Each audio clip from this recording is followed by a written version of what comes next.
The train whistle screamed through the Colorado mountain air like a dying animal, and Clara Hartwell knew her old life was disappearing behind her with every mile of track. She pressed her gloved hand against the cold window, watching the endless peaks roll past, each one sharper and more unforgiving than the last. Before we jump back in, tell us where you're tuning in from, and if this story touches you, make sure you're subscribed, because tomorrow I've saved something extra special for you.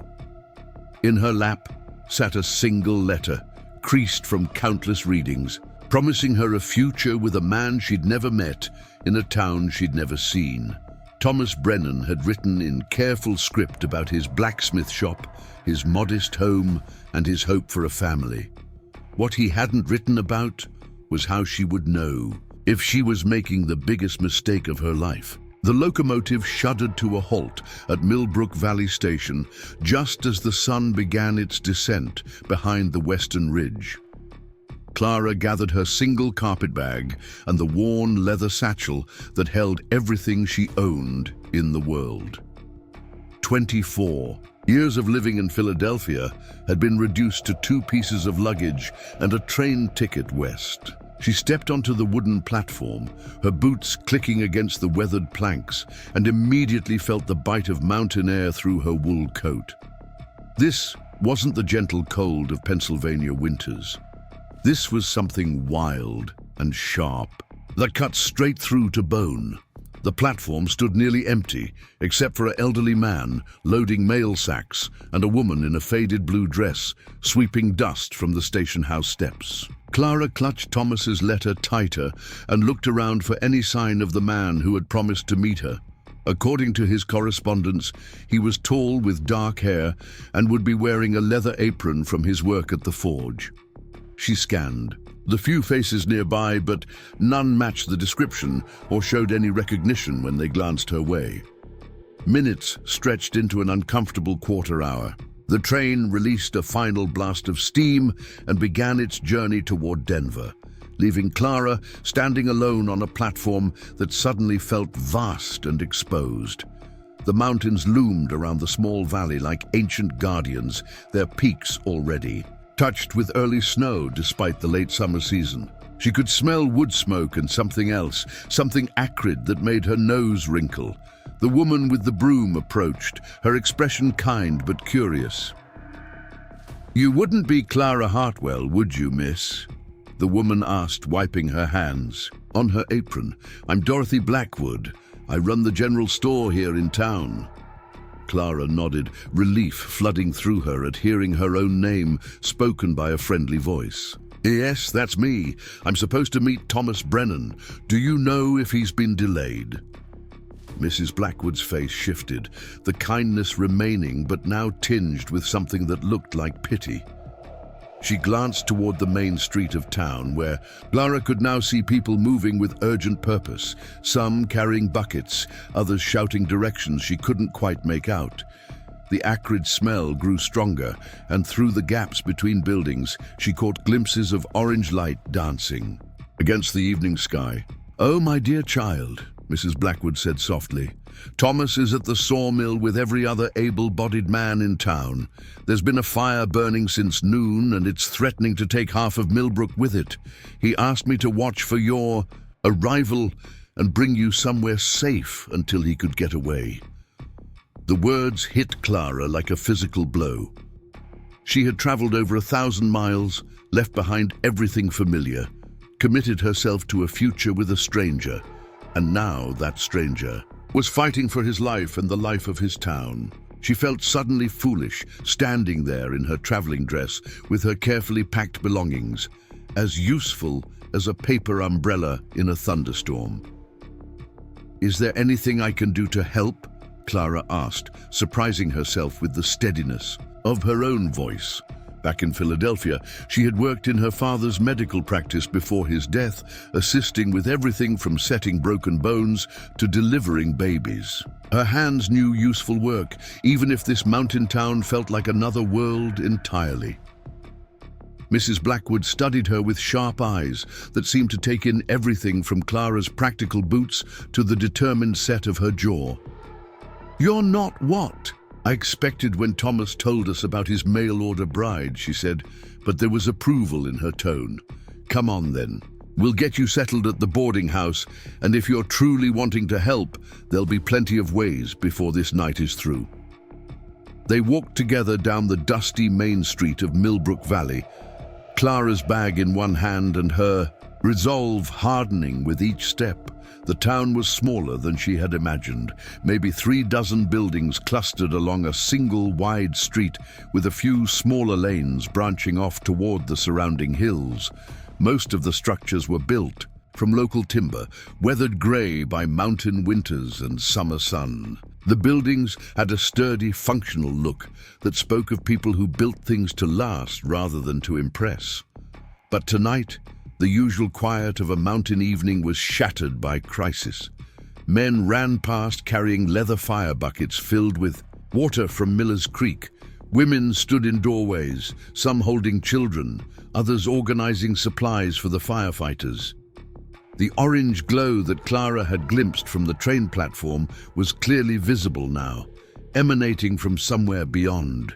The far end of town where the sawmill operations sprawled along the creek bank. The boarding house stood 3 stories tall, one of the few buildings in town made partly of stone. Mrs. Eleanor Vance, the proprietor, met them at the door with flour still dusting her hands and worry creasing her weathered face. She was a woman who looked like she had wrestled with frontier life and won more often than she lost. But tonight, uncertainty flickered in her pale blue eyes. "Any word from the mill?" Mrs. Vance asked Mrs. Blackwood before even acknowledging Clara's presence. "Nothing new since the last runner came through, but they're holding the line at Hutchins Creek, trying to keep it from jumping to the grain storage." Mrs. Blackwood turned to Clara.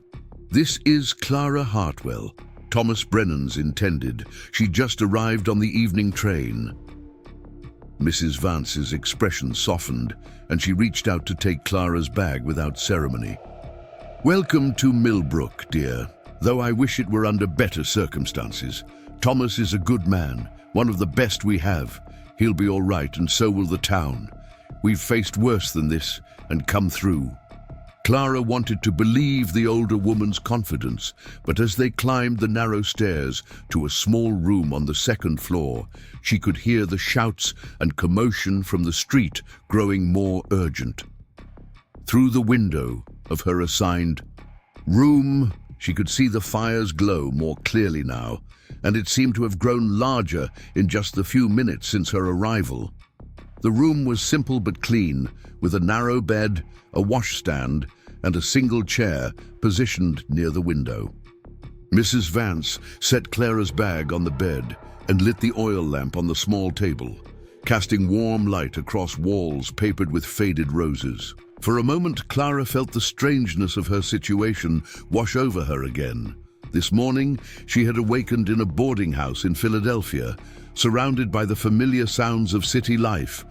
Tonight, she was in a room she had never seen, in a town she had never heard of 6 months ago, waiting to meet a man she knew only through letters while he fought a fire that could destroy everything he had built. "There's fresh water in the pitcher, and I'll bring up some supper in a bit," Mrs. Vance said. "Unless you'd rather come down to the kitchen. Might be more company that way, and company's good when you're worrying."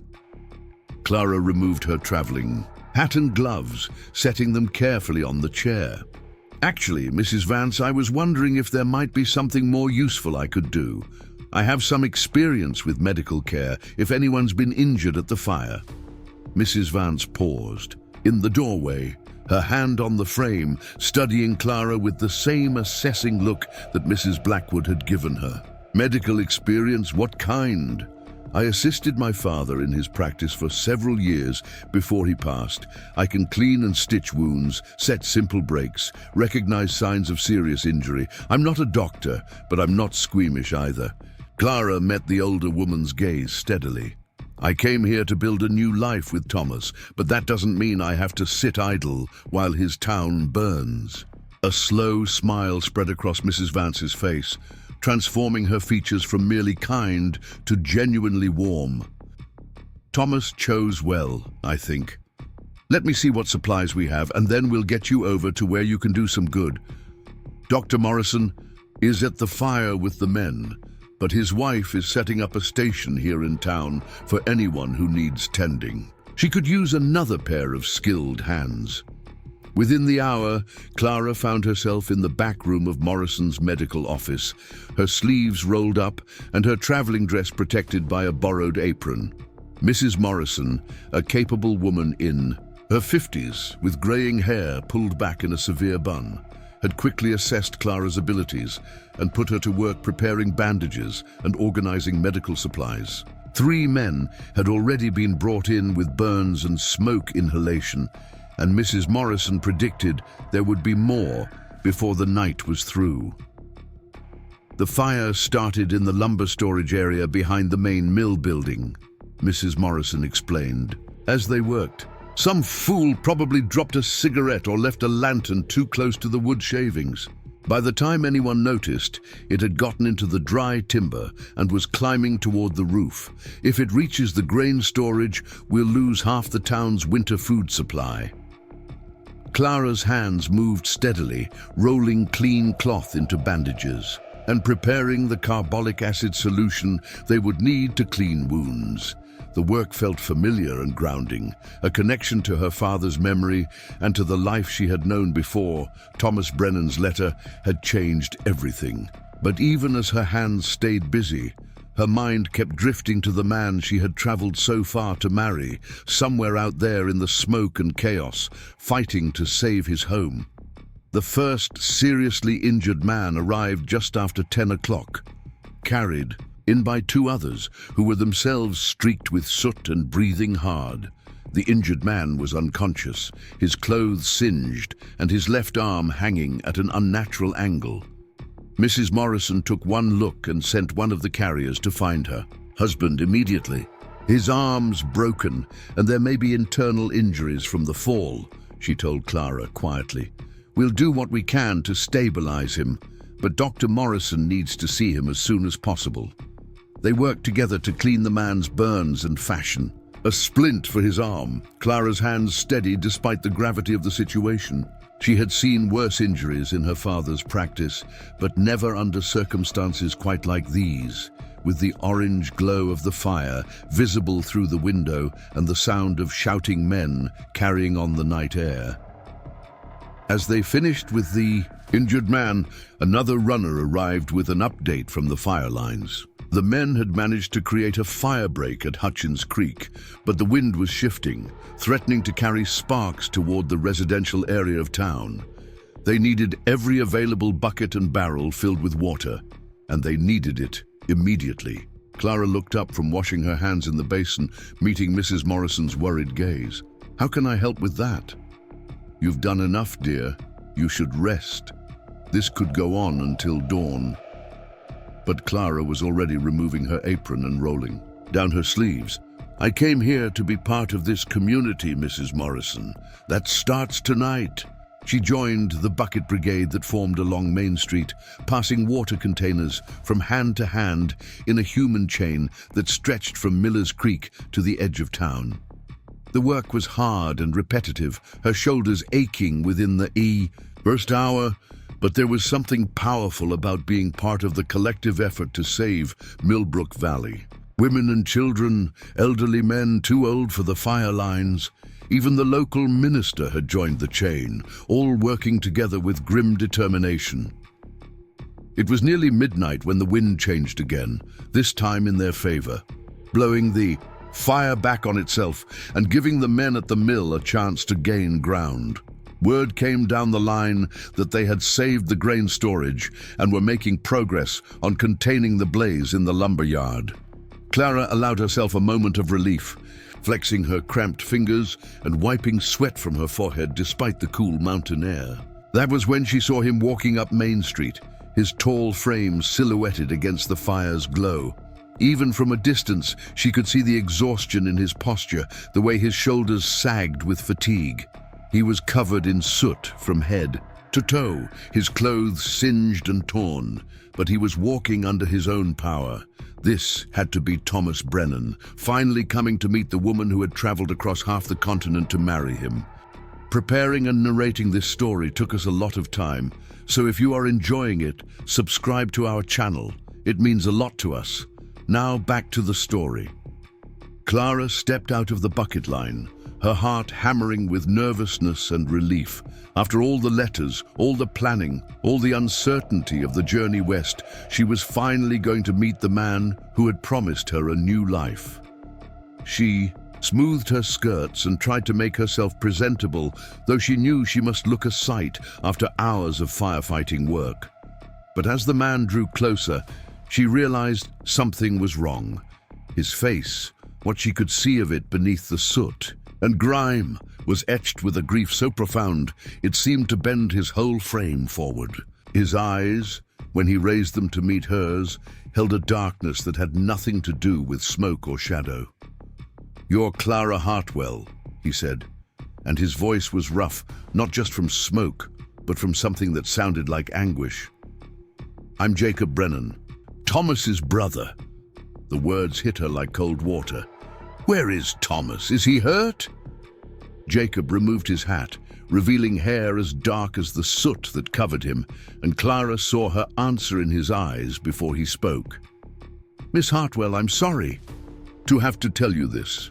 Thomas died an hour ago. He was trying to save the Hutchins family's grain store when a burning beam came down. He died a hero, but he died." The world seemed to tilt sideways.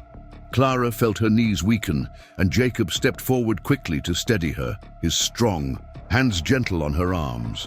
The noise of the bucket brigade, the shouts from the fire, the night sounds of the mountains, all faded into a rushing silence that filled her ears like water. She had come so far. She had given up everything. And now, the man she had promised to marry, the future she had imagined, was gone before she had even had the chance to say hello. Jacob's voice reached her through the rushing silence, low and urgent. "Miss Hartwell, I know this is a terrible shock, but I made Thomas a promise as he was dying, and I mean to keep it. If you're willing, I'll marry you at sunrise. I'll honor the commitment he made to you, and I'll do my best to give you the life he wanted you to have." Clara stared up at him, this stranger who shared his dead brother's name and eyes, who was offering to tie his life to hers out of duty and grief. Around them, Millbrook Valley continued its fight against the fire, the bucket brigade never pausing, the orange glow still painting the night sky.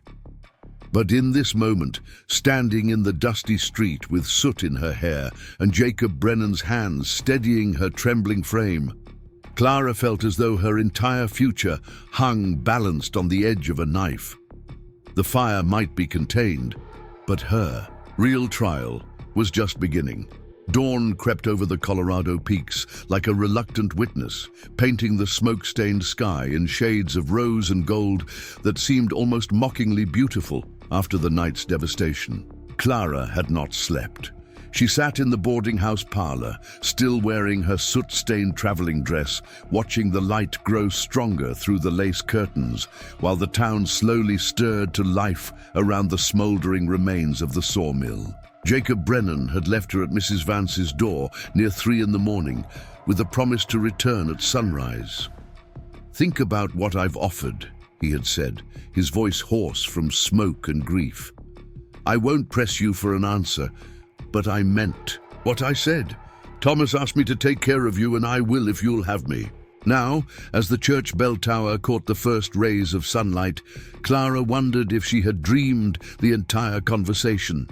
The idea seemed too strange, too impossible. A man she had never met, offering to marry her out of duty to his dead brother. A promise made in the shadow of tragedy that would bind two strangers together for life. Mrs. Vance appeared in the parlor doorway, carrying a tray with coffee and fresh biscuits, her grey hair neatly pinned despite the early hour. She had been up all night as well, tending to the firefighters who had sought shelter and food at the boarding house. Her eyes held the particular weariness that came from witnessing too much sorrow in too short a time. "You need to eat something, dear," she said, setting the tray on the small table beside Clara's chair. "Whatever you decide about Jacob's proposal, you'll need your strength for it." Clara accepted the coffee gratefully, wrapping her hands around the warm cup and breathing in the familiar, comforting smell. "Mrs. Vance, what kind of man is Jacob Brennan? I mean, truly. Not just what people say in polite company, but what kind of person is he?" The older woman settled into the chair across from Clara, her own cup steaming in her hands. For a long moment she was quiet, considering her words carefully. Outside, they could hear the sounds of men calling to each other as they began the work of assessing the fire damage and clearing debris from the streets. "Jacob is different from Thomas," Mrs. Vance said finally. "Thomas was steady, predictable, a good man, but not one to take risks or step outside what was expected. He was a blacksmith because his father was a blacksmith, and he would have been content to live his whole life exactly as his father had lived his." She paused to sip her coffee, her eyes distant as she gathered her thoughts. "Jacob is harder to pin down. He spent years wandering before he came back to help run the family ranch. Been to California, up to the Montana territory, even down to Mexico for a while. He's seen more of the world than most folks in Millbrook ever will, and it shows in how he thinks about things. Sometimes that makes people uncomfortable." Clara felt a flutter of something that might have been curiosity or might have been apprehension. "What do you mean?" "He questions things that most people just accept.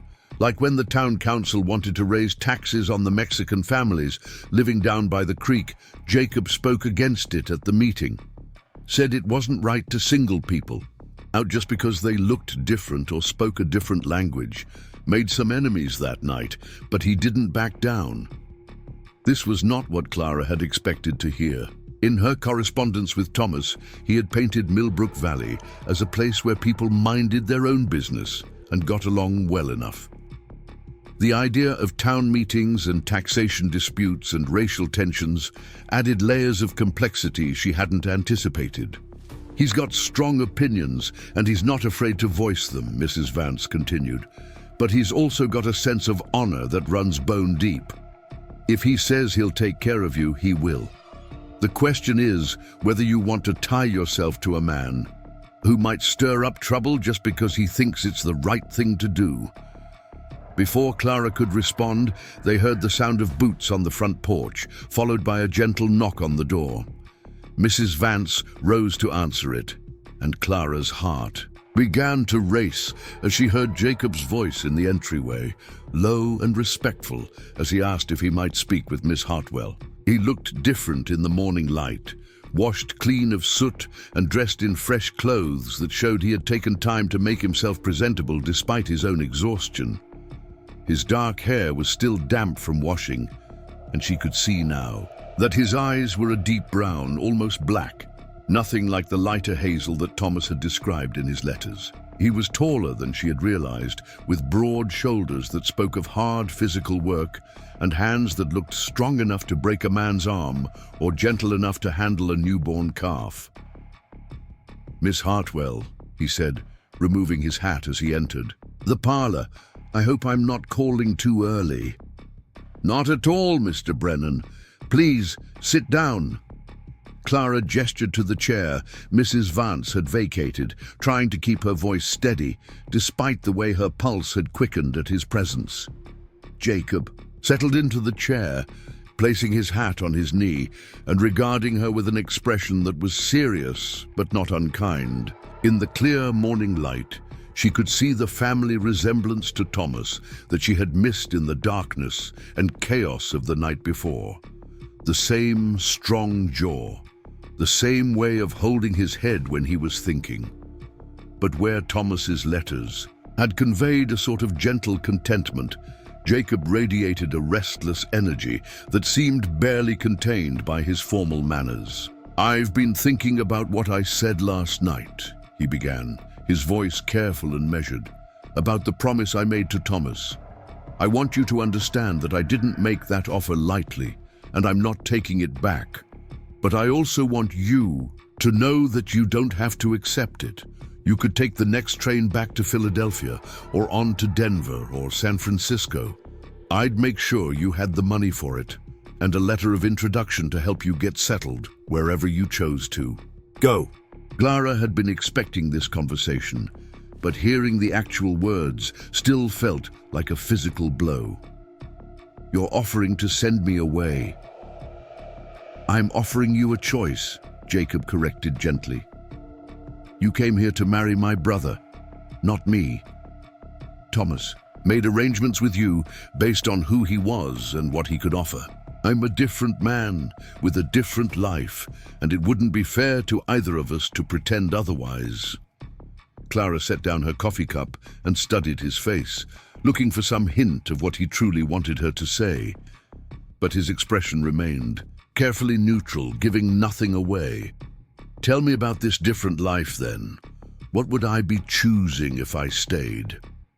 Jacob leaned back in his chair, and for the first time since entering the room, some of the tension seemed to leave his shoulders. "I run cattle on the land my father left us, about 3,000 acres stretching up into the high country. It's beautiful land, but it's isolated. The nearest neighbor is 5 miles away, and in winter you can go weeks without seeing another soul. The work is hard and sometimes dangerous. Cattle can be unpredictable, and there's always the threat of wolves or bears, especially during calving season." He paused, running a hand through his hair in a gesture that seemed unconscious. "I'm not a wealthy man by any measure, but I make enough to live comfortably. The house needs work, more than Thomas ever got around to doing, and I'll be honest with you, Miss Hartwell, I'm not the settling down type by nature.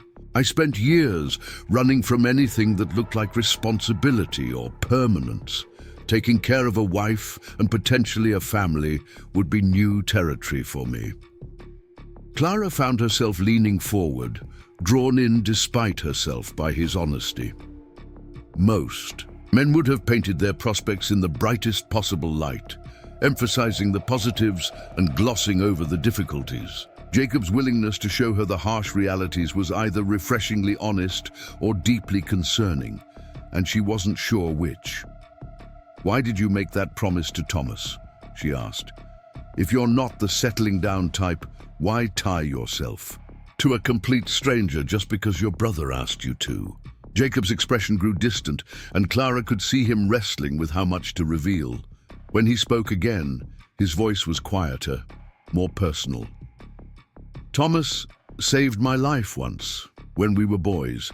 I fell through the ice on Miller's Creek during a particularly bad winter, and he risked his own life to pull me out. I was unconscious by the time he got me to shore, and Dr. Morrison said later that another few minutes under that water would have killed me." He stood and walked to the window, looking out at the main street where people were beginning to move about their daily business, despite the previous night's crisis. "I never forgot that debt.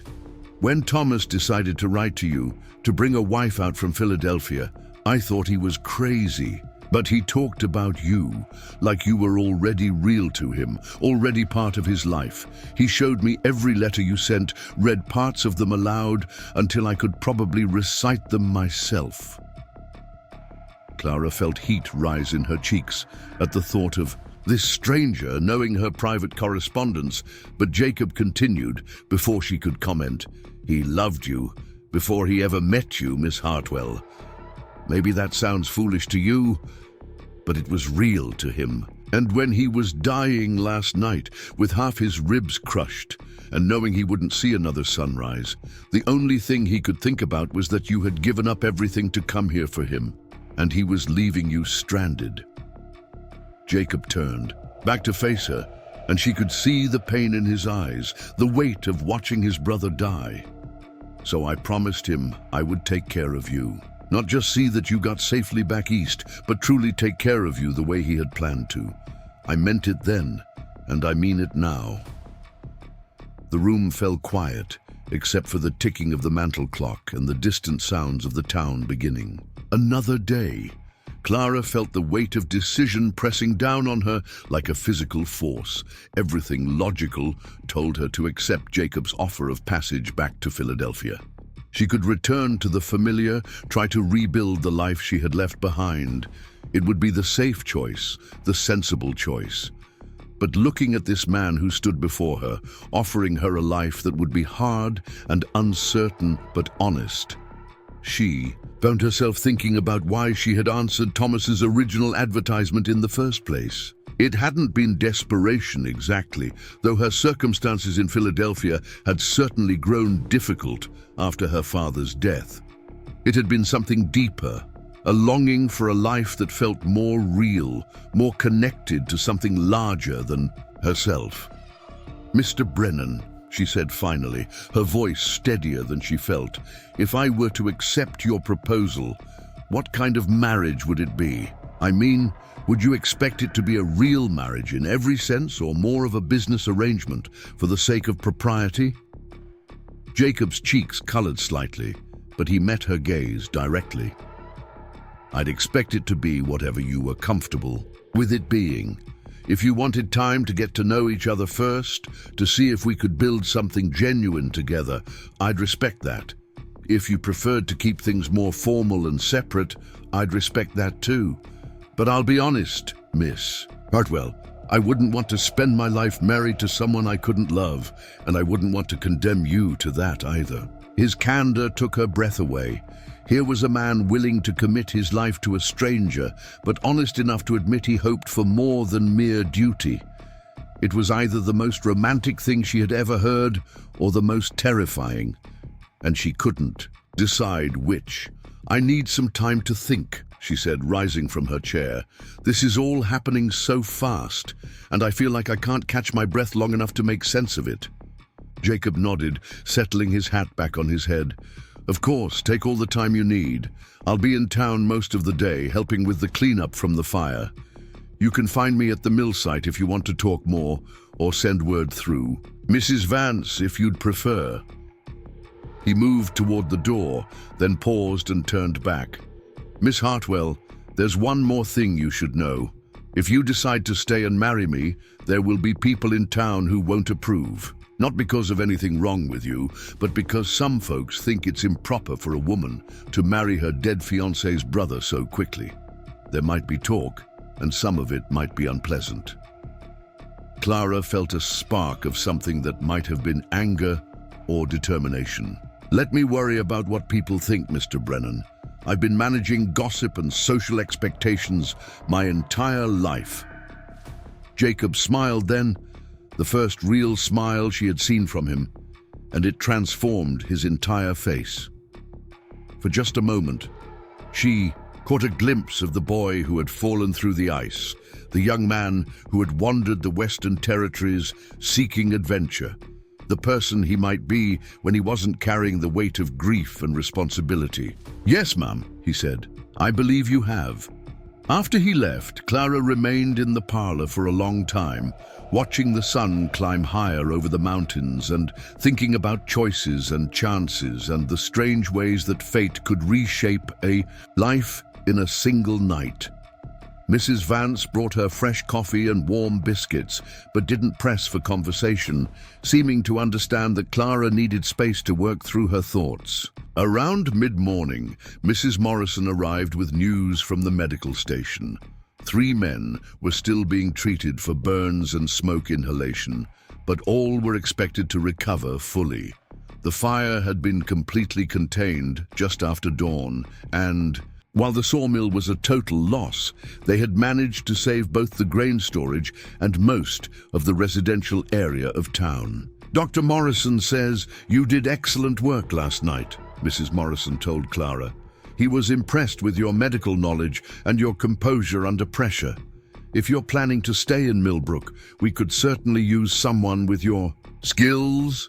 Clara felt a warm flush of pride at the praise, but also a pang of uncertainty. If she married Jacob and moved to his isolated ranch, would there be opportunities to use her medical training? Or would she find herself cut off from the kind of work that had always given her a sense of purpose and accomplishment? As if reading her thoughts, Mrs. Morrison continued, "Of course, even if you lived outside town, there would still be plenty of need for someone with medical training.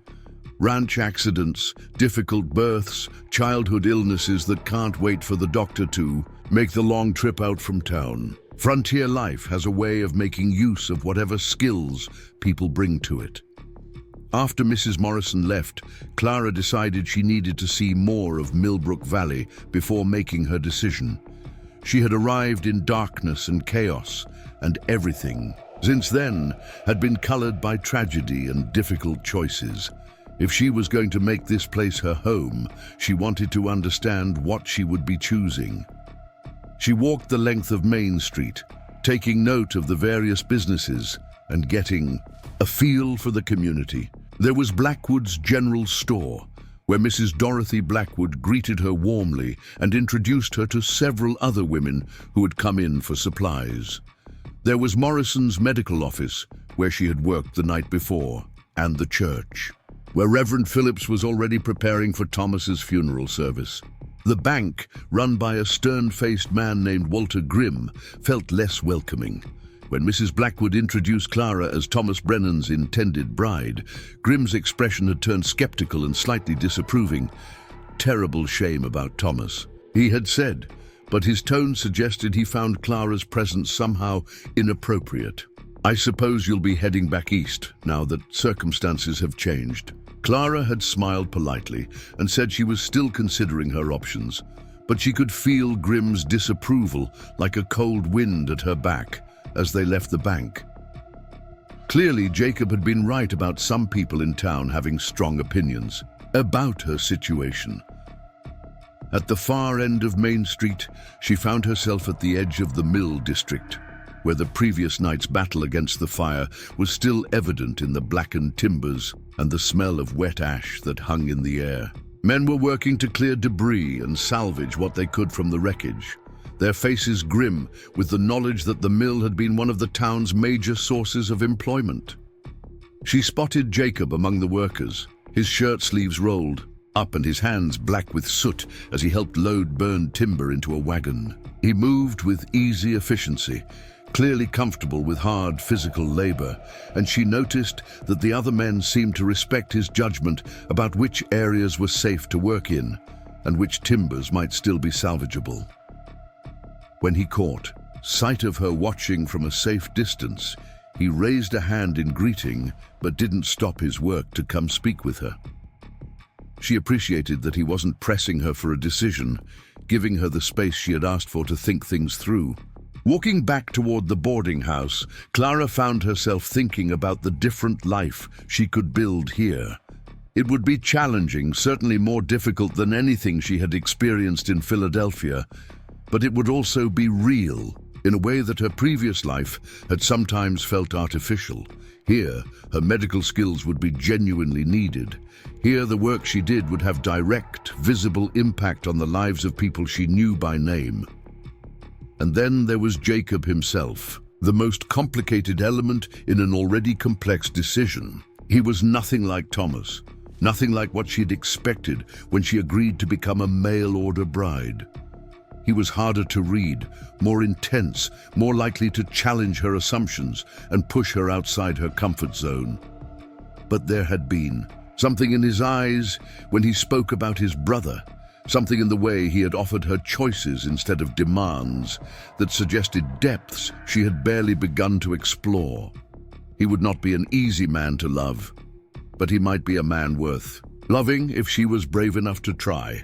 By the time the sun reached its zenith, Clara had made her decision. She found Jacob at the mill site, directed there by one of the other workers who pointed to where he was examining the foundation of the main building to determine what could be salvaged for rebuilding.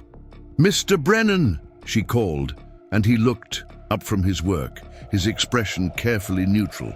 "Miss Hartwell, have you given thought to what we discussed?" Clara took a deep breath, feeling as though she stood at the edge of a cliff with no way of knowing what lay at the bottom. "I have. and I've decided to accept your proposal if the offer still stands." Jacob straightened slowly, setting aside the piece of charred wood he had been examining. "It stands. Are you certain? This isn't a decision you can easily change. Your mind about once it's made." "I'm certain," Clara said, and was surprised to find that she meant it. "I came here to build a new life, and I still want that. The circumstances have changed, but the goal remains the same."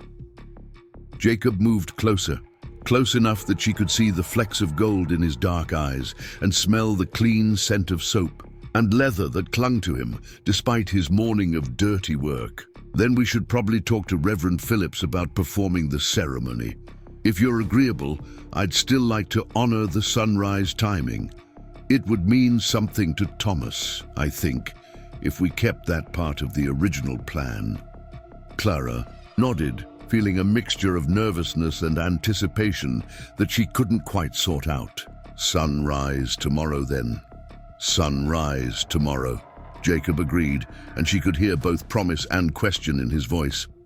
As she walked back toward the boarding house to prepare for what would be either the best decision of her life or the most spectacular mistake she had ever made, Clara found herself thinking about the strange twists of fate that had brought her to this moment. She had left Philadelphia to marry a blacksmith and found herself about to marry a rancher. She had expected a quiet, predictable life, and instead was choosing uncertainty and challenge.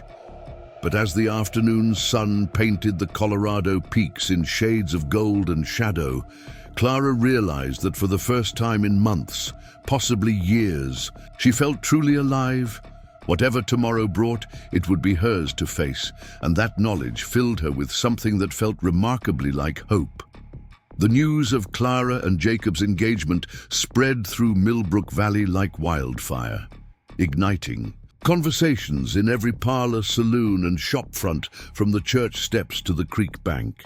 By evening, it seemed that everyone in town had an opinion about the propriety of such a hasty arrangement, and most weren't shy about sharing their thoughts. Clara discovered this firsthand when she ventured to Blackwood's general store to purchase supplies for her wedding dress.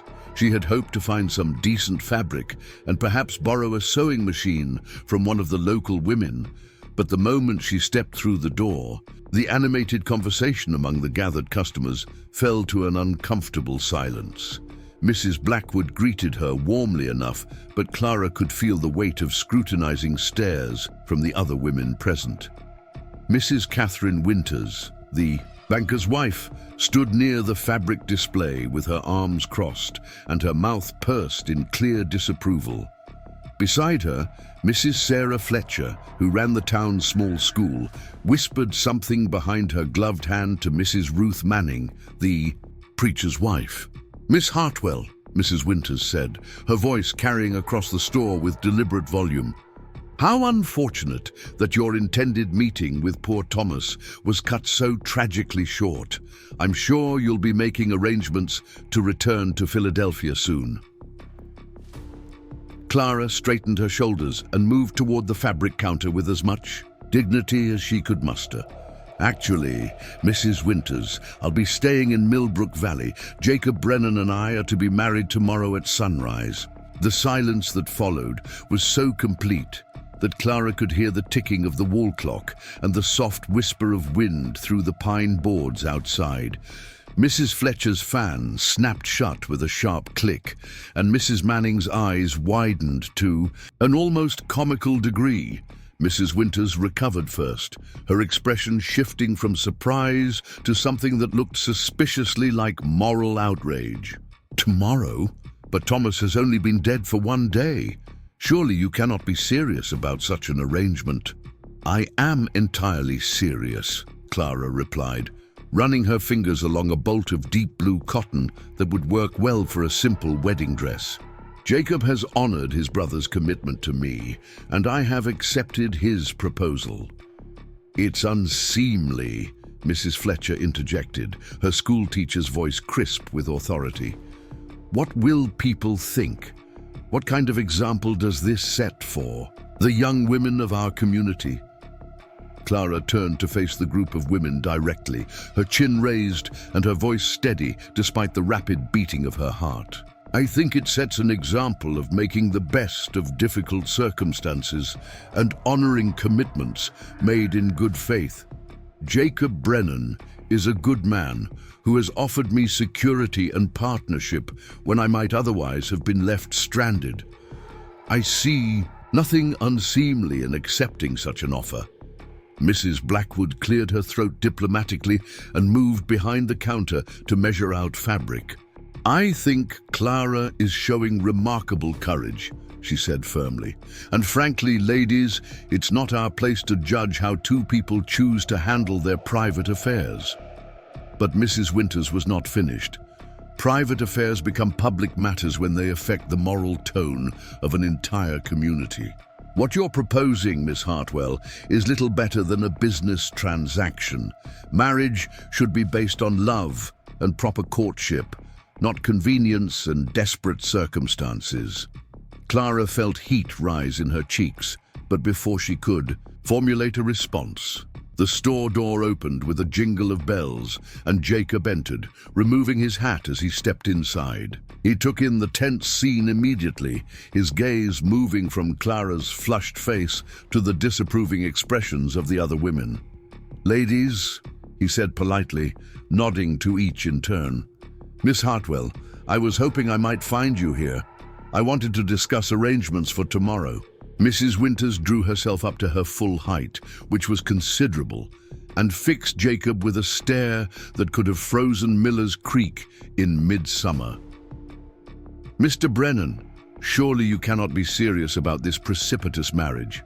Your brother hasn't even been properly buried yet." Jacob's expression remained perfectly calm, but Clara noticed the way his jaw tightened almost imperceptibly. "Thomas will be buried this afternoon, with all the respect and ceremony he deserves. As for my marriage to Miss Hartwell, I fail to see how that concerns anyone other than the two of us and the Lord." "It concerns anyone who cares about the moral standards of this community," Mrs. Fletcher said, stepping forward to join the confrontation.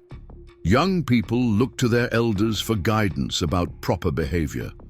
What message does this send about the sanctity of marriage and appropriate mourning periods?" Jacob set his hat on the counter and folded his arms across his chest, a gesture that somehow managed to be both respectful and subtly intimidating.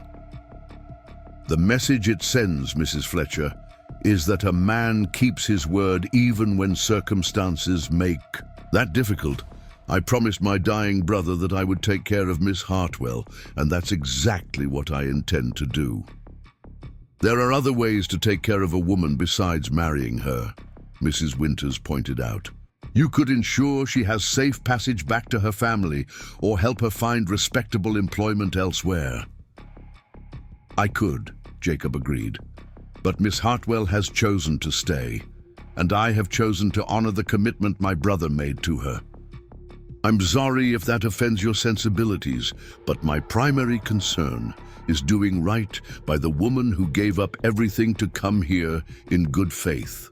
Clara felt a warm rush of gratitude toward Jacob for defending their decision, but she also felt compelled to speak for herself. "Mrs. Winters, Mrs. Fletcher, I understand your concerns, and I appreciate that they come from a place of caring about your community. But I am a grown woman, perfectly capable of making my own decisions about my future. I have chosen to marry Jacob Brennan because I believe he is a good man who will treat me with respect and kindness. If that choice offends you, I'm sorry, but I won't be changing my mind to accommodate your disapproval." Mrs. Manning, who had remained silent throughout the exchange, finally spoke up in a voice barely above a whisper. "Perhaps we should trust that the Lord works in mysterious ways and that something good can come from even the most tragic circumstances." Mrs. Winters shot her a sharp look. "Ruth, surely you're not endorsing this unseemly haste?" "I'm endorsing the idea that love can take many forms," Mrs. Manning replied, with more firmness than Clara would have expected from the quiet preacher's wife. and that sometimes what looks like scandal to one person looks like providence to another. Jacob smiled at Mrs. Manning, the first genuine warmth Clara had seen him show to anyone other than herself. "Thank you, Mrs. Manning. That's very graciously put." Mrs. Blackwood finished measuring Clara's fabric and wrapped it in brown paper, her movements brisk and efficient. "Clara, I have a sewing machine in the back room, if you'd like to work on your dress here. It might be more comfortable than trying to manage everything at the boarding house."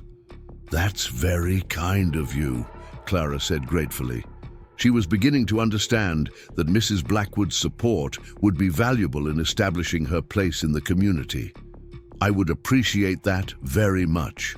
As Clara paid for her fabric and prepared to follow Mrs. Blackwood to the back room, Mrs. Winters made one final attempt to change the situation. "Mr. Brennan, I hope you will reconsider this rash decision. There are many respectable young women in our community who would make suitable wives given proper courtship. You don't need to tie yourself to a complete stranger out of misplaced obligation." Jacob's expression grew cold, and when he spoke, his voice carried an edge that made Clara suddenly understand why he might have made enemies at town council meetings. "Mrs. Winters, I'm going to say this once, and I hope I won't need to repeat it. Miss Hartwell is not a stranger to me. She is the woman my brother chose to love, and she has proven herself to be intelligent, capable, and courageous. Any man would be fortunate to call her his wife, and I consider myself lucky that she has agreed to marry me. If you have concerns about the moral tone of our community, I suggest you focus on your own behavior rather than judging choices that are none of your business." The store fell silent again, and Clara could see that Mrs. Winters was struggling between outrage and the recognition that Jacob had effectively ended the conversation. Finally, she gathered her skirts and moved toward the door, followed by Mrs. Fletcher and a reluctant Mrs. Manning. "This isn't over," Mrs. Winters said as she reached the doorway. "The whole town will be watching to see how this marriage works out, and when it fails, don't expect sympathy from those of us who tried to warn you." After the three women left, the store felt suddenly spacious and peaceful. Mrs. Blackwood shook her head and began reorganizing the bolts of fabric that had been displaced during the confrontation. "Don't mind Catherine Winters," she told Clara. "She's been the self-appointed guardian of public morality ever since her husband became the bank president. She means well, but she's got more opinions than sense sometimes." Jacob moved closer to Clara, his expression concerned. "I'm sorry you had to deal with that. I was hoping word wouldn't spread quite so quickly." Clara managed a rueful smile. "In a town this size, you must have known it would be all over Millbrook by sunset." "I suppose I did. Are you having second thoughts? Because if the social pressure is going to be too much, we can still arrange for you to leave town quietly." Clara looked at him carefully, searching for any hint that he was hoping she would take the escape he was offering, but his expression showed only genuine concern for her well-being, not relief at the possibility of avoiding an unwanted marriage. "Mr. Brennan, if I were the type of woman to be frightened away by a few disapproving gossips, I never would have answered your brother's advertisement in the first place. It takes a certain amount of courage to pack up your entire life and move to a place you've never seen to marry a man you've never met. I think I can handle Catherine Winters." Jacob's smile was both relieved and admiring. "Yes, I believe you can. In that case, shall we finalize the arrangements for tomorrow? Reverend Phillips has agreed to perform the ceremony at sunrise on the overlook above Miller's Creek. He thought it would be more private there, away from prying eyes." "That sounds perfect," Clara said. "Will there be witnesses?" "Mrs. Vance has agreed to stand up with you if you're willing. And my foreman, Pete Rodriguez, will serve as my witness. Dr. and Mrs. Morrison said they'd like to attend as well, and Mrs. Blackwood, if she can spare the time from the store." Clara felt a rush of warmth at learning that people in town were willing to support their marriage despite the criticism. I would be honored to have Mrs. Vance as my attendant, and I'm grateful that the Morrisons and Mrs. Blackwood want to be there. Mrs. Blackwood looked up from her fabric arranging. Wouldn't miss it for the world, dear. Now let's get you set up with that sewing machine. You'll want to get started if you're planning to have a dress ready by tomorrow morning. Jacob touched Clara's arm gently. I'll leave you to your preparations then. Is there anything else you need? Anything I can help with? Clara shook her head. I think I have everything under control. Thank you for standing up to Mrs. Winters. I could have handled it myself, but I appreciated the support. We're going to be married in less than 24 hours, Jacob said quietly. Supporting each other is something we'd better get good at quickly.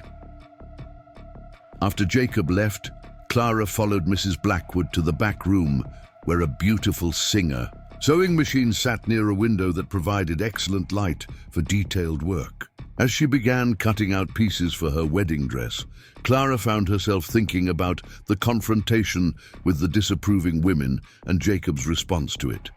She had been prepared for some social challenges in her new life, but she hadn't expected the criticism to begin before she was even married.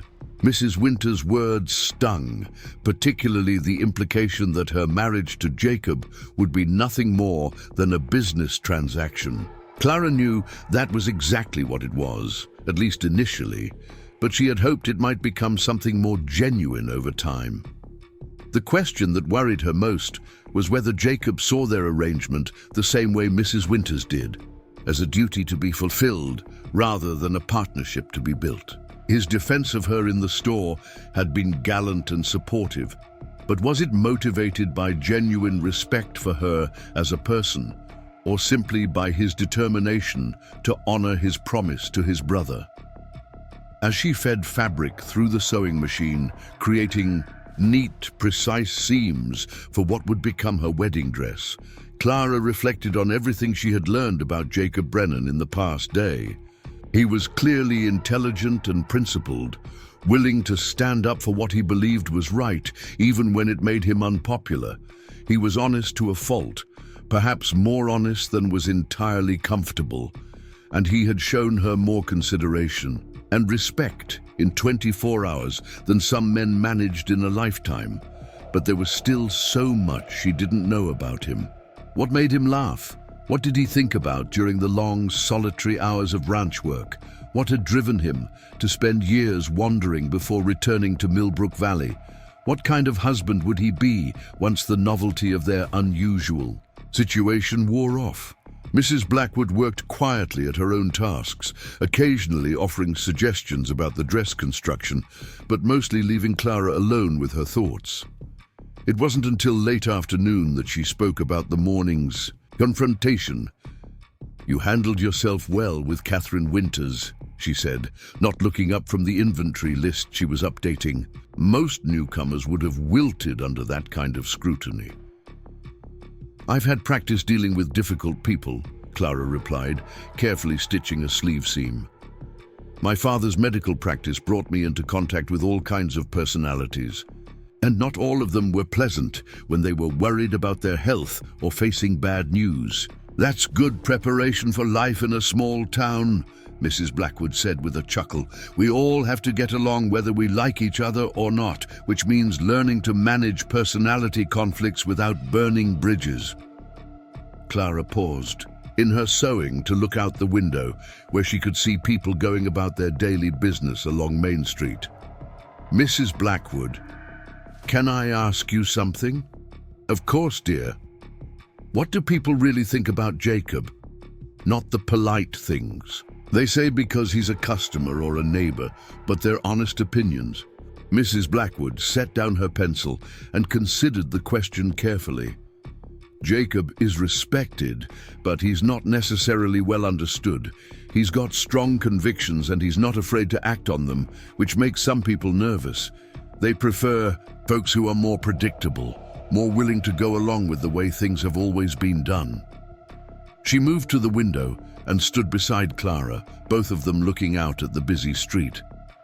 but the people who know him best, who've worked with him or seen him in difficult situations, they trust him completely. Pete Rodriguez has been working for the Brennan family for 15 years, and he says Jacob is the fairest boss he's ever had.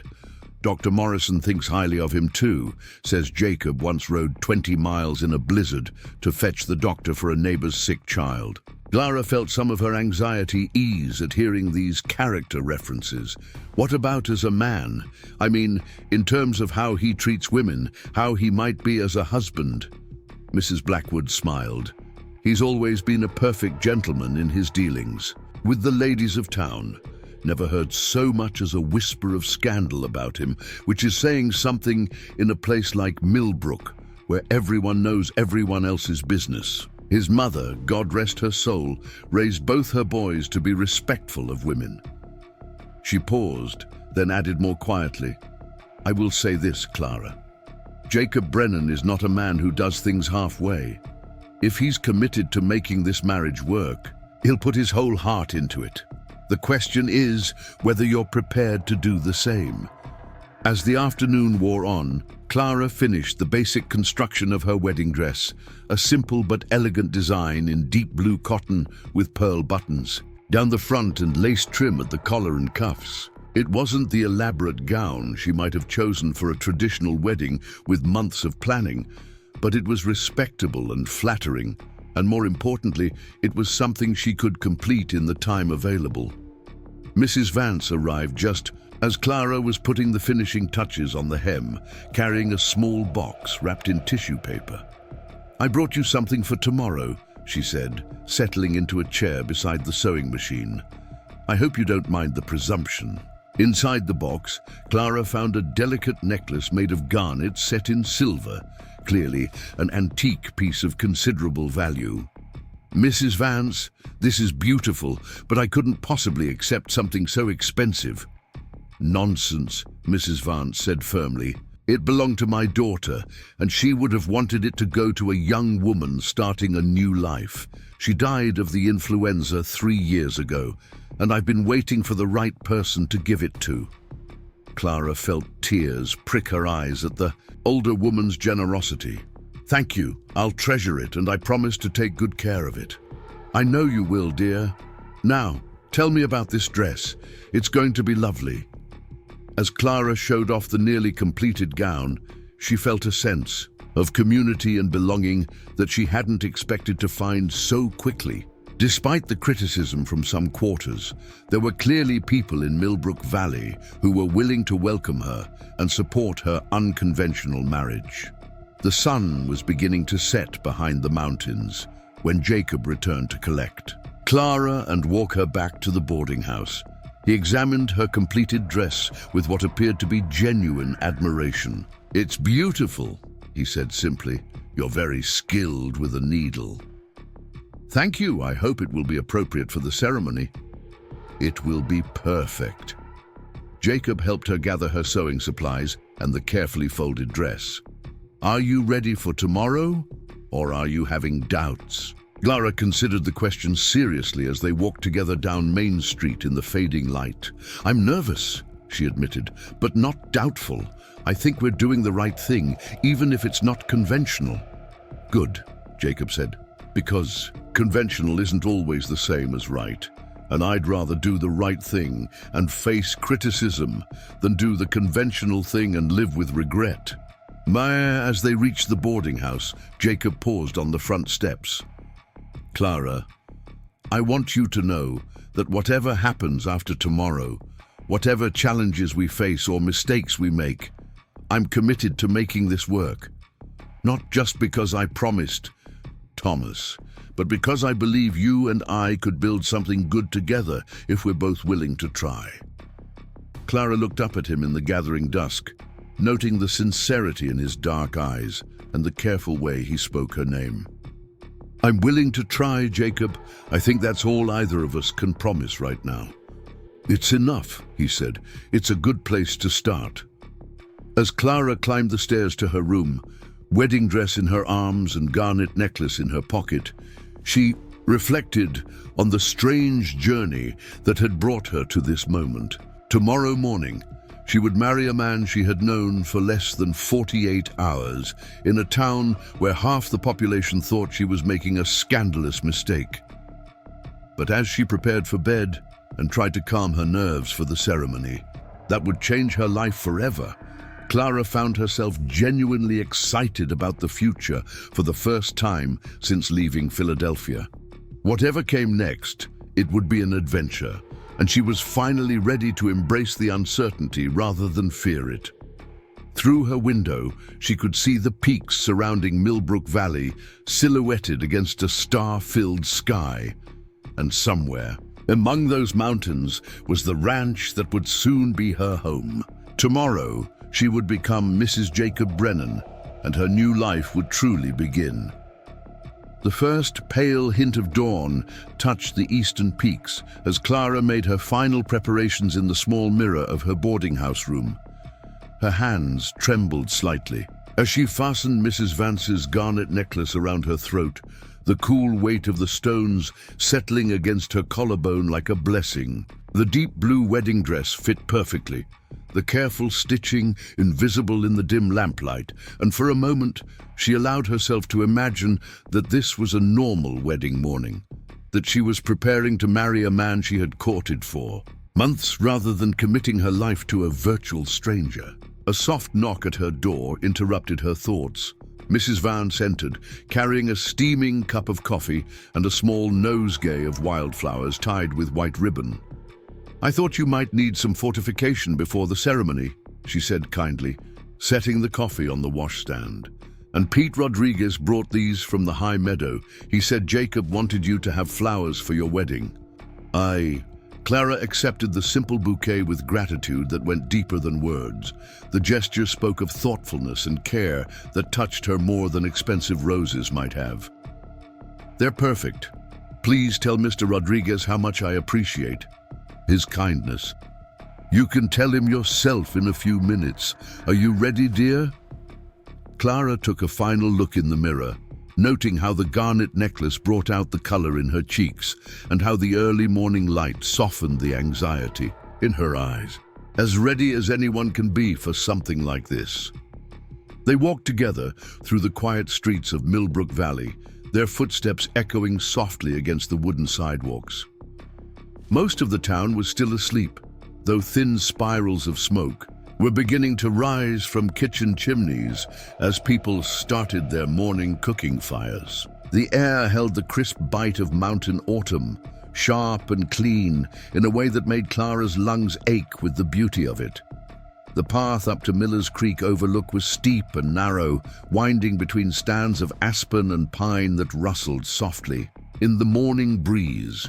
Clara was grateful for Mrs. Vance's steady presence beside her as they climbed, the older woman's sure footing and calm demeanor helping to settle her nerves. They reached the overlook just as the sun appeared over the eastern ridge, painting the valley below in shades of gold and amber. The view was breathtaking, stretching from the creek that wound through the bottom of the valley all the way to the distant peaks that marked the boundaries of Jacob's ranch. Clara understood immediately why he had chosen this spot for their wedding.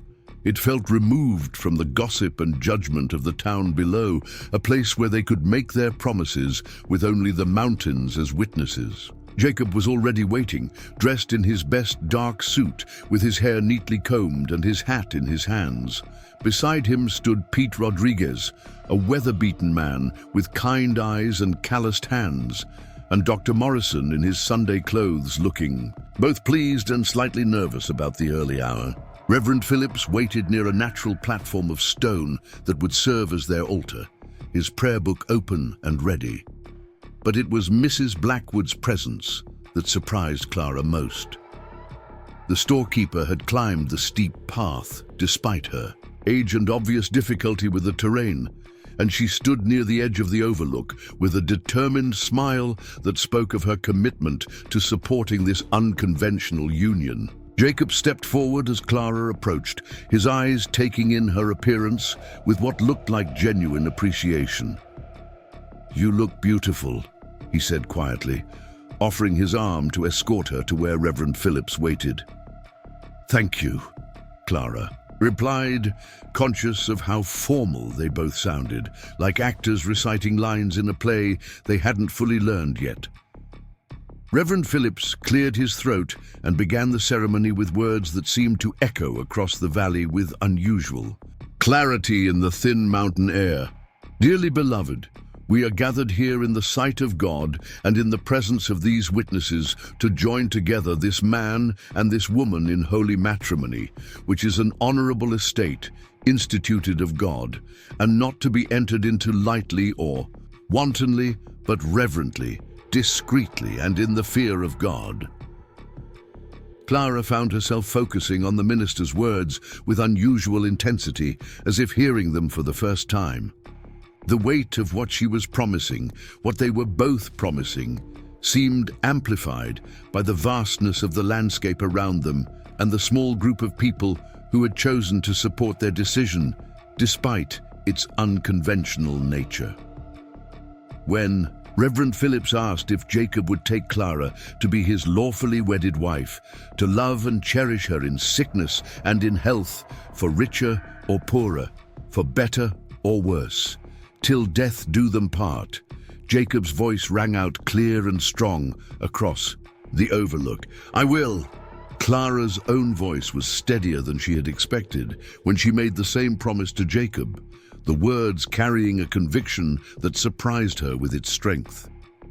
Whatever doubts she might have about the wisdom of their hasty marriage, she had none about Jacob's essential goodness or her own determination to honor the commitment she was making.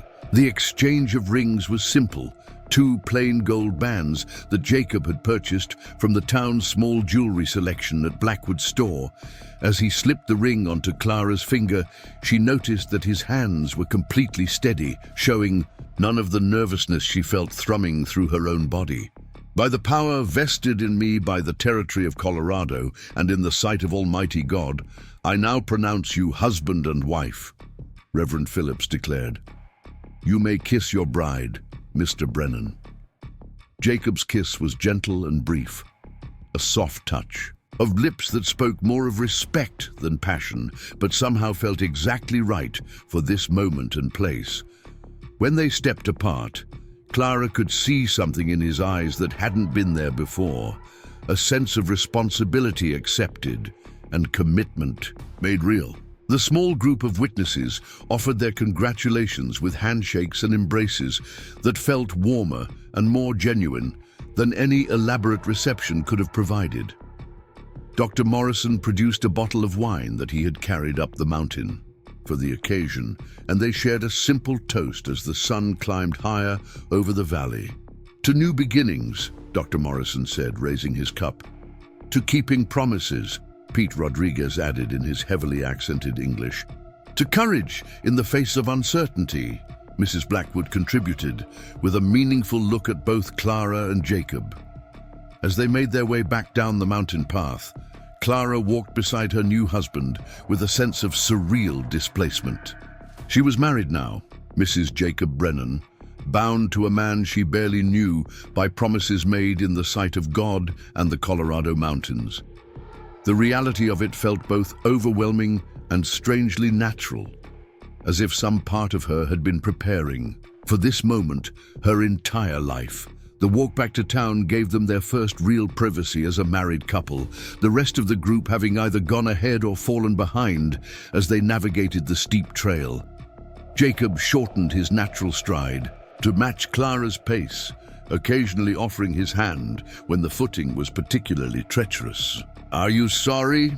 he asked finally, breaking the comfortable silence that had fallen between them. Clara considered the question seriously before answering. "No. Nervous, uncertain about what comes next, but not sorry. What about you?" "The same, I think. It's a strange way to begin a marriage, but then again, most marriages begin with at least some uncertainty about the future."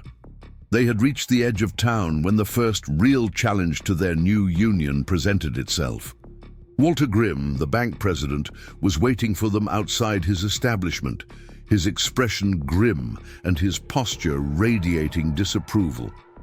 With him stood Mrs. Winters and two men Clara didn't recognize, both dressed in the kind of formal clothing that suggested they were visitors to Millbrook Valley rather than permanent residents. "Mr. Brennan," Groom called out as they approached, "I need to speak with you about a matter of some urgency."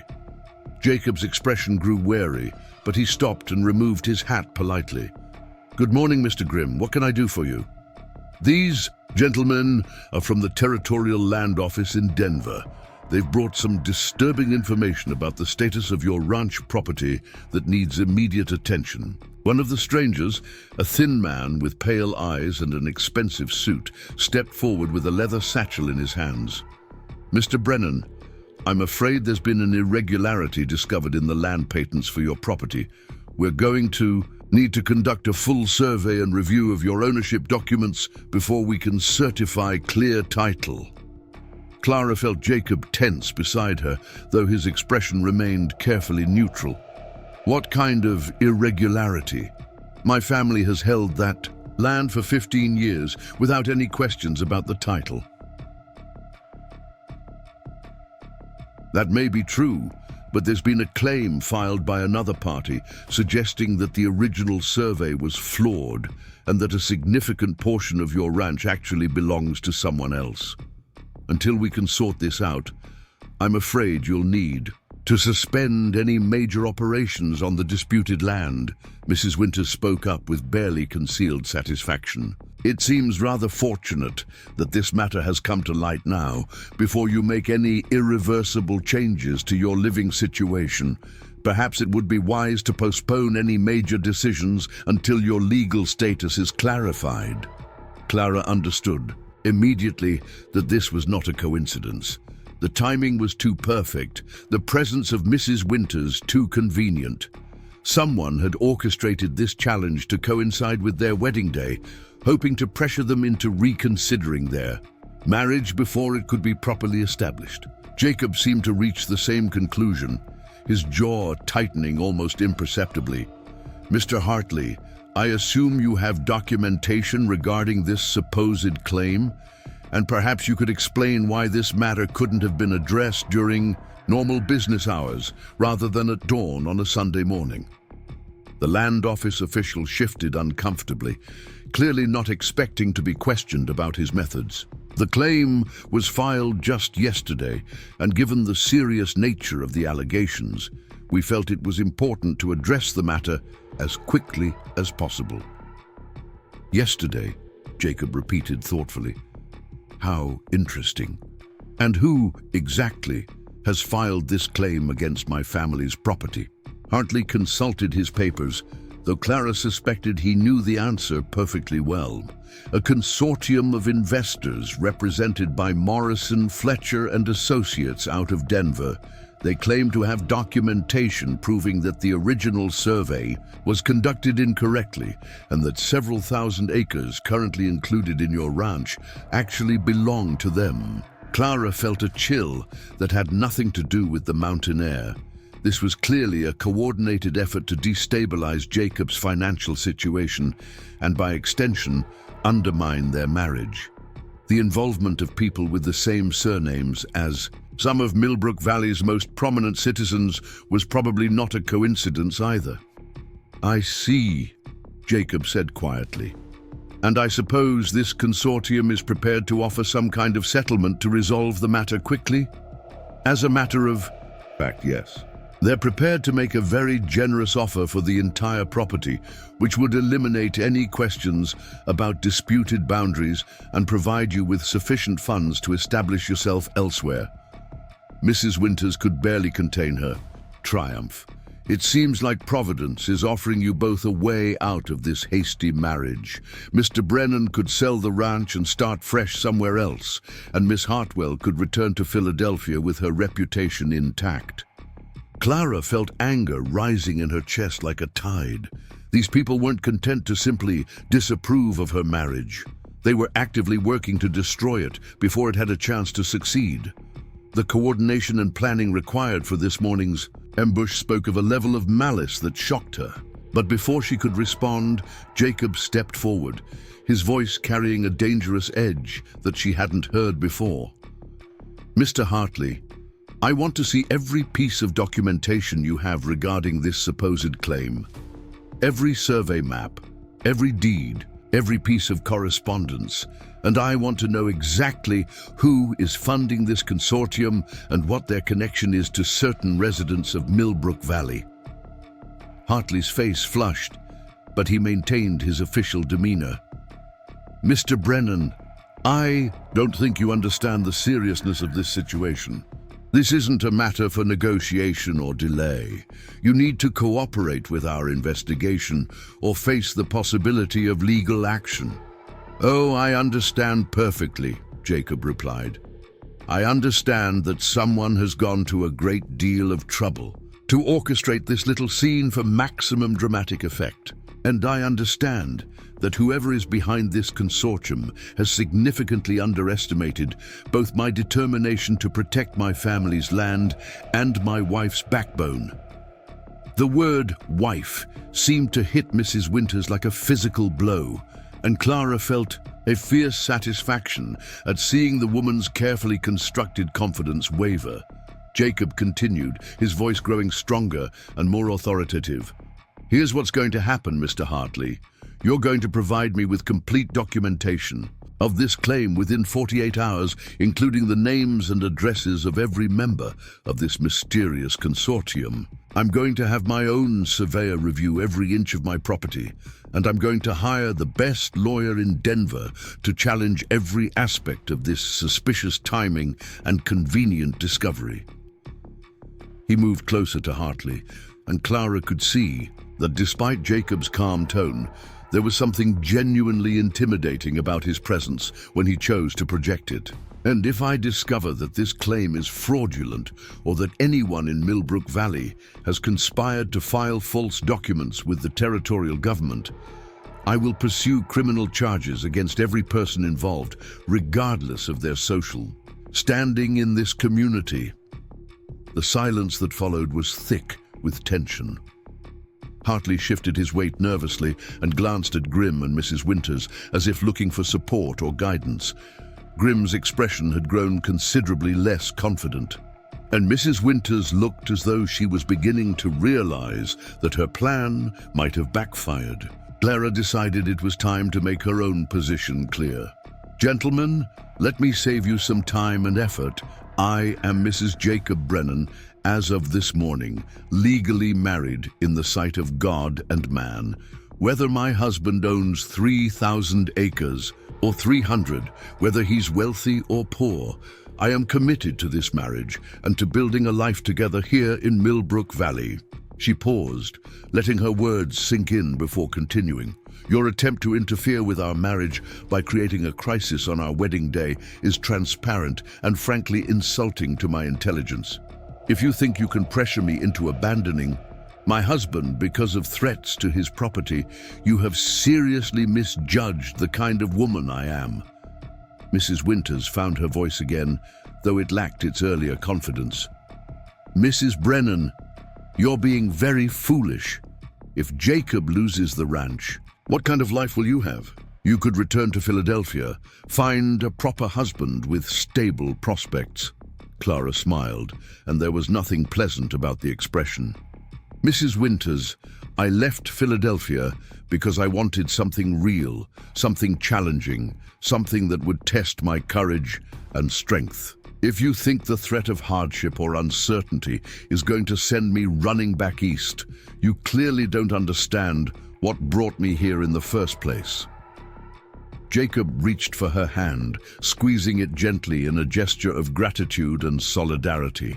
The simple touch sent warmth up her arm and settled something deep in her chest that she hadn't realized was tense. Pete Rodriguez chose that moment to appear from behind the general store, leading 2 saddled horses and carrying what looked like surveying equipment. "Mr. Jacob, you want me to start checking the boundary markers today, or you want to wait until tomorrow?" Jacob smiled for the first time since the confrontation began. "Today would be perfect, Pete. In fact, why don't we start with the section that borders the Morrison property? I have a feeling that might be particularly interesting. Hartley's face went pale, and Clara realized that Pete's timely appearance with surveying equipment was probably not a coincidence. Jacob had clearly anticipated some kind of challenge and had prepared accordingly. "Mr. Hartley," Jacob said pleasantly, "you'll have my lawyer's contact information by this afternoon. All future communications regarding this matter should go through him. In the meantime, I suggest you and your consortium prepare for a very thorough legal battle, because I assure you that I will not be intimidated into selling my family's land." As the group from Denver began to retreat toward the train station, looking considerably less confident than they had an hour earlier, Mrs. Winters made one final attempt to salvage something from the morning's debacle. "This isn't over," she said, her voice shrill with frustration. "You may think you've won something here, but the entire town is watching. When this marriage fails, when the scandal becomes too much to bear, don't expect sympathy from those of us who tried to warn you." Clara stepped forward, and though she was several inches shorter than Mrs. Winters, something in her bearing made the older woman take an involuntary step backward. "Mrs. Winters, let me be very clear about something. This marriage will not fail. My husband and I may face challenges. We may struggle with hardships, but we will face them together. And if you or anyone else in this town thinks you can undermine our marriage through gossip, sabotage, or social pressure, you are about to learn just how wrong you can be." She paused, her voice growing softer but no less determined. "I suggest you find something more productive to do with your time than plotting against your neighbors. Millbrook Valley is a small town, and I intend to be part of this community for a very long time. It would be much more pleasant for everyone if we could find a way to coexist peacefully." After Mrs. Winters stalked away, clearly defeated, Jacob turned to Clara with an expression of amazement and admiration. "Remind me never to get on your bad side," he said. "That was magnificent." Clara felt some of the tension leave her body, replaced by a giddy sense of triumph. "I don't like bullies, and I particularly don't like people who think they can manipulate others through fear and intimidation." "Well, you certainly made that clear. I think Mrs. Winters got considerably more than she bargained for when she decided to take us on." Pete Rodriguez approached them, leading the horses and grinning broadly. "Mrs. Brennan, you handled yourself real good there. These people, they think because they got money and position they can push around whoever they want, but you showed them different." Clara felt a warm glow at being called Mrs. Brennan and at Pete's obvious approval. "Thank you, Mr. Rodriguez. I appreciate your support more than I can say." "Pete, just Pete. We don't stand on ceremony much at the ranch. And speaking of the ranch, you folks ready to head home? I got everything loaded up and ready to go." Clara looked at Jacob, suddenly realizing that their confrontation with the land office officials and Mrs. Winters had been their first real test as a married couple, and they had passed it by working together rather than allowing themselves to be divided. The challenge had been designed to drive them apart, but instead it had forced them to declare their commitment to each other publicly and definitively. "Yes," she said, taking Jacob's offered arm. "I'm ready to go home." As they mounted their horses and began the ride toward the ranch that would be their new life together, Clara reflected on the morning's events. She had begun the day as a nervous bride, unsure about her decision to marry a stranger. She was ending it as a woman who had fought for her marriage before it was even an hour old, and discovered that she and her husband made formidable allies. When they stood together, the mountains rose around them as they rode, vast and beautiful and challenging, much like the life she had chosen. But with Jacob beside her, and the knowledge that they could face whatever came their way as a team, Clara found herself looking forward to whatever adventures lay ahead in the high country that was now her home. The ride to the Brennan ranch stretched through country that seemed carved from dreams and sunlight. Clara had never imagined landscape could feel so alive, so present in every breath she drew. The horses followed a winding trail that climbed steadily into the high meadows, passing through groves of aspen whose leaves trembled like coins in the mountain breeze. Jacob rode beside her with the easy grace of a man born to the saddle, occasionally pointing out landmarks or sharing stories about the land they crossed. "That peak there, the one that looks like a broken tooth," he said, gesturing toward a jagged summit that thrust up from the western ridge. "Thomas and I called it Rattlesnake Point when we were boys because we found a den of them sunning themselves on the south face one summer. Nearly scared us both to death." Clara found herself smiling at the image of Jacob as a frightened child, a reminder that beneath his composed exterior lay layers of history and memory she was only beginning to discover. "Were you and Thomas close as children?" "As close as brothers could be, I suppose. He was steadier than me, more willing to do what was expected. I was always the one getting into trouble, pushing boundaries, asking questions that made adults uncomfortable." Jacob's expression grew thoughtful. "Maybe that's why I spent so many years wandering. I needed to see what lay beyond the next mountain before I could appreciate what I had right here." They crested a rise, and suddenly the full expanse of the Brennan ranch spread before them, like a promise made manifest. The house sat in a natural bowl, surrounded by rolling pasture land that stretched toward distant peaks on three sides. It was larger than Clara had expected, a two-story structure built from local timber and stone that seemed to grow from the landscape rather than impose upon it. Outbuildings dotted the property, a barn, corrals, storage sheds, and what looked like a workshop, all connected by well-worn paths that spoke of years of purposeful activity. But it was the view that took Clara's breath away.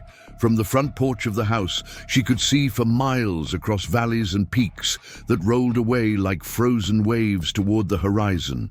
The scope of it, the sense of space and possibility, made her chest tight with something between exhilaration and vertigo. "What do you think?" Jacob asked, and Clara could hear both pride and anxiety in his voice. "It's magnificent," she said honestly. "I've never seen anything like it." They rode down into the ranch yard, where a dozen cattle dogs emerged from various shady spots to investigate the newcomers with enthusiastic barking. Jacob dismounted and moved to help Clara down from her horse, his hands strong and sure at her waist. For a moment they stood close together, and Clara was conscious of his height, the way he seemed to shelter her from the mountain wind without making her feel small or helpless. Pete Rodriguez appeared from the barn, followed by two other men Clara hadn't met before. They moved with the unhurried efficiency of people comfortable with their work and their place in the world, and their faces showed genuine pleasure at seeing Jacob return with his new bride. "Mrs. Brennan," Pete said, removing his hat with old-world courtesy. "Welcome to your new home. These are the other hands, Miguel Santos and Frank Hutchins." The men stepped forward to offer their congratulations, their manner respectful but friendly. Clara sensed immediately that these were people who judged others by their actions rather than their origins, and she felt some of her nervousness about fitting into ranch life begin to ease. Jacob showed her around the property while Pete and the other hands took care of the horses and began their afternoon chores. The house was solidly built and well maintained, though Clara could see places where a woman's touch might make improvements. The kitchen was spacious and functional, with a large cast-iron stove and windows that looked out over the pastures toward the mountains. The parlor felt masculine but comfortable, furnished with sturdy chairs and a stone fireplace that would provide warmth during the long winter months. "The upstairs has 3 bedrooms," Jacob said as they climbed the wooden staircase. "The largest one was my parents' room, and I've been using the smaller one since I came back from my traveling." I thought you might like the big room, at least for now, until we figure out how we want to arrange things. Clara understood the delicacy of what he was offering.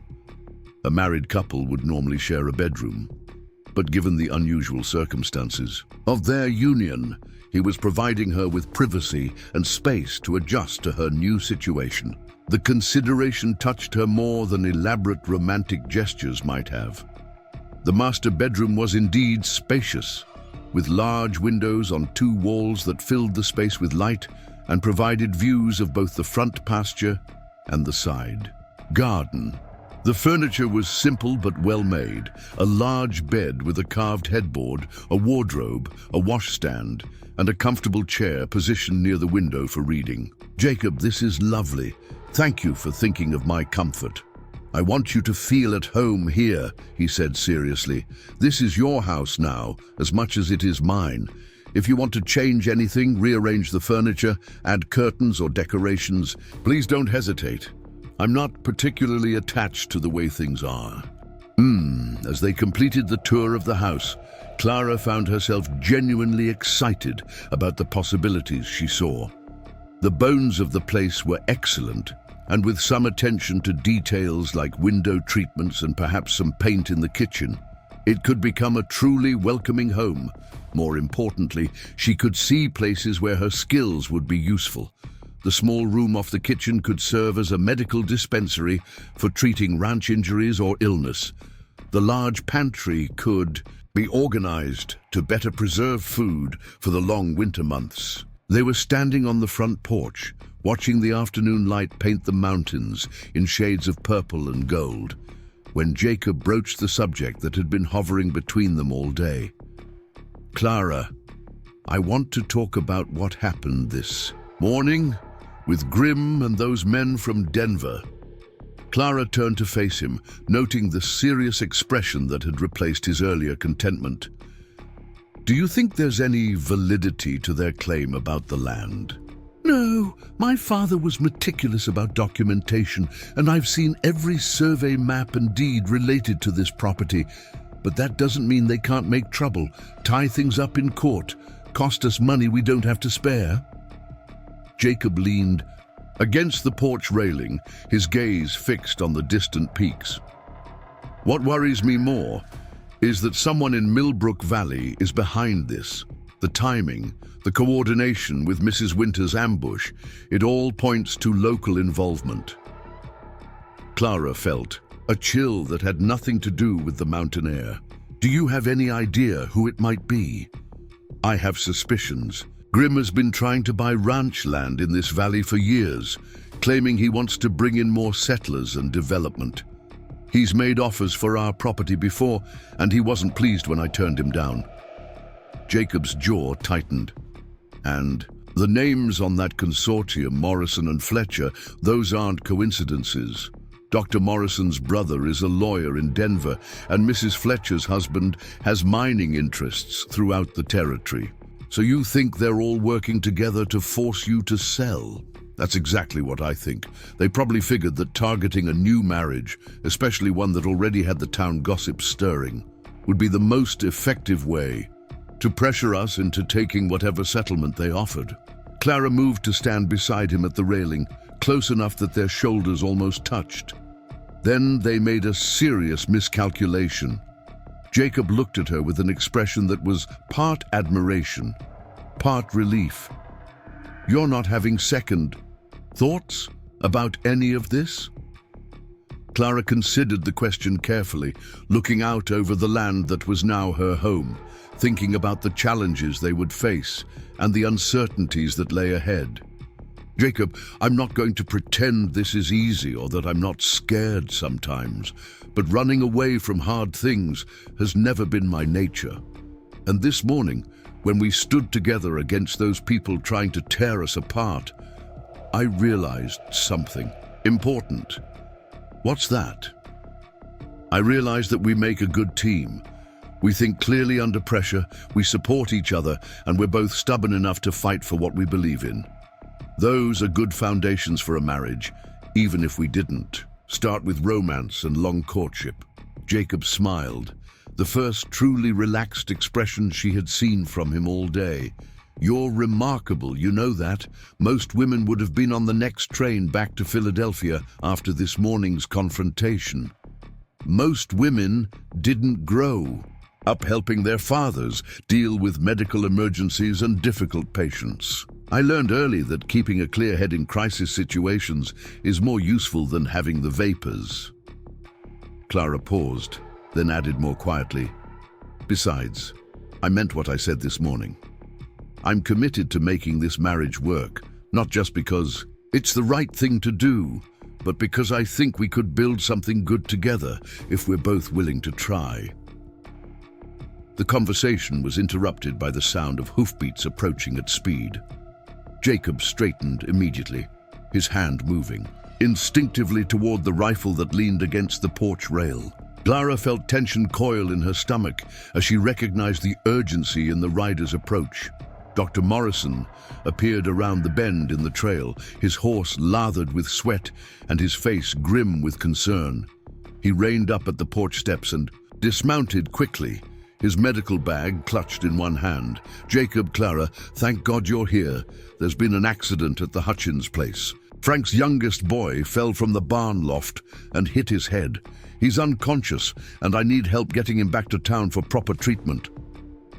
Clara was moving before Jacob could respond, her medical training overriding everything else. "How long has he been unconscious? Any signs of bleeding from the ears or nose?" Dr. Morrison looked surprised, but relieved at her immediate professional response. "About an hour. No external bleeding that I could see, but he's not responding to voice or touch. His breathing is shallow and irregular. We need to stabilize his neck and head before we move him," Clara said, already thinking through the medical priorities. "Do you have a proper stretcher, or will we need to improvise something?" "We'll have to improvise. The family doesn't have much in the way of medical supplies." Jacob stepped forward. "I'll saddle fresh horses and get some blankets. We can use for a stretcher. Pete can help us carry the boy, and we can have him in town within 2 hours." As they prepared for the emergency ride to the Hutchins farm, Clara felt a familiar sense of purpose and competence settle over her. This was work she understood, skills she had honed through years of assisting her father. The crisis had pushed aside any remaining nervousness about her new life and reminded her that she had valuable contributions to make to this community. The ride to the Hutchins place was hard and fast, covering rough terrain that tested both horses and riders. Clara rode with confidence born of necessity, keeping pace with Jacob and Dr. Morrison, despite her unfamiliarity with the mountain trails. When they arrived at the small farm, they found Frank Hutchins Sr. pacing frantically in the yard, while his wife knelt beside their unconscious son in the barn. Clara took charge of the medical situation immediately, working alongside Dr. Morrison to assess the boy's condition and prepare him for transport. The child was perhaps 8 years old, his face pale and his breathing worryingly shallow. Clara checked his pupils, tested his reflexes, and helped Dr. Morrison fashion a makeshift cervical collar from strips of cloth. "The good news is that his pupils are equal and reactive," she told the distraught parents. "That suggests the brain injury may not be as severe as we feared. But we need to get him to town where Dr. Morrison can examine him properly and monitor his condition." They fashioned a stretcher from blankets and fence posts, carefully securing the boy for the journey back to Millbrook Valley. Clara rode beside the stretcher, monitoring the child's breathing and watching for any changes in his condition. It was difficult, dangerous work, requiring constant attention to both the medical situation and the challenging terrain they had to cross. By the time they reached Dr. Morrison's office, the boy was beginning to show signs of consciousness, moving restlessly and making soft sounds of distress. Clara helped transfer him to the examination table and assisted with the full medical assessment that confirmed their initial hopeful diagnosis. The child had a severe concussion, but no apparent fracture or brain bleeding. He should recover completely with proper rest and monitoring, Dr. Morrison told the relieved parents. But it was crucial that we got him here quickly and that his neck was properly stabilized during transport. Mrs. Brennan's knowledge and quick thinking may very well have prevented a more serious injury. As they left the medical office several hours later, Clara felt the bone-deep satisfaction that came from work well done and a life potentially saved. But more than that, she felt the sense of belonging that came from being useful, from having skills that were genuinely needed and appreciated. Jacob had waited for her throughout the long afternoon, helping where he could and offering quiet support when the medical situation was beyond his expertise. As they walked together toward their horses, he reached for her hand with a naturalness that surprised them both. "I'm proud of you," he said simply. "The way you handled that emergency, the way you took charge and knew exactly what needed to be done. That boy is going to be all right because of your skill and quick thinking." Clara felt warmth spread through her chest at his words. It felt good to be useful again. "I was worried that moving to the ranch might mean giving up the medical work. That's always been so important to me. After today, I think you'll find there's more demand for your skills out here than you might have expected. Ranch life can be dangerous, and having someone with medical training available could make the difference between life and death for our neighbors." As they mounted their horses for the ride back to the ranch, Clara realized that something fundamental had shifted between them during the long day. They had faced their first crisis as a married couple, worked together under pressure, and discovered that they complemented each other's strengths effectively. The emergency had stripped away the awkwardness and uncertainty that had surrounded their hasty marriage, revealing the solid foundation of mutual respect and shared values that lay beneath. The ride home took place in comfortable silence, both of them tired from the emotional intensity of the day, but satisfied with how they had handled the challenges thrown at them. The ranch house appeared as they crested the final rise, its windows glowing with lamplight that Pete had kindly prepared for their return. As they settled the horses and made their way into the house, Clara felt a sense of homecoming that had nothing to do with familiar surroundings and everything to do with the man walking beside her. This place, this life, this unexpected marriage was becoming real in ways she hadn't anticipated when she stepped off the train in Millbrook Valley. Jacob built up the fire in the parlor, while Clara prepared a simple supper from the supplies Pete had stocked in the kitchen. They ate together at the small table near the window, sharing the day's events and making plans for the challenges they knew lay ahead. The conversation flowed easily now, without the careful formality that had marked their earlier interactions. "Jacob," Clara said as they finished their meal, "I want you to know that whatever difficulties we face with the land dispute or the social pressures in town, I'm here for the long term. This isn't a trial period or a temporary arrangement. I meant the vows I spoke this morning." Jacob reached across the table to cover her hand with his touch warm and reassuring. "So did I. And Clara, I want you to know that my commitment to you isn't just about keeping a promise to Thomas. Today showed me that we have the foundation for something real and lasting if we're both willing to work for it."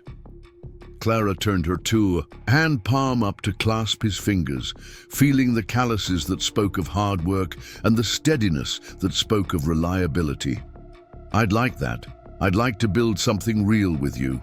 As the fire burned low and the mountain night settled around their home, Clara reflected on the extraordinary turn her life had taken in just 3 days.